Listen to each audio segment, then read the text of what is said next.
le marchand. Il n'avait pas de nom, du moins aucun que l'on puisse retenir. Dans chaque ville où il passait, on l'appelait simplement le marchand. Il apparaissait toujours à la tombée du jour, poussant une étrange carriole en bois sombre, garnie de tiroirs, de cloches et de fioles. Il ne vendait pas d'or, ni d'épices, ni de choses que l'on trouve dans un marché. Non, ce qu'il vendait, c'était des désirs. Un homme lui demanda un jour « Que vendez-vous exactement ?»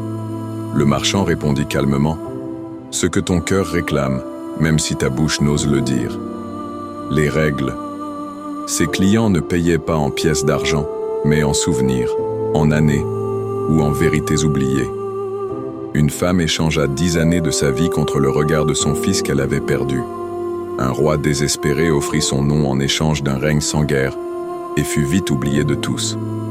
Et parfois, ce qu'on recevait n'était pas ce que l'on espérait.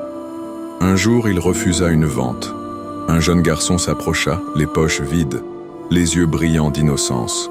« Je veux que mon père revienne à la maison. Il est parti depuis longtemps. » Le marchand observa l'enfant longtemps, puis il ferma un à un les tiroirs de sa carriole. « Certaines choses, dit-il doucement, ne doivent pas être vendues. » Ce soir-là, le marchand disparut avant le crépuscule, laissant derrière lui une seule chose, une petite boîte en bois scellée avec l'inscription « Quand tu seras prêt ». Des siècles plus tard, dans les contes murmurés au coin du feu, on parle encore du marchand.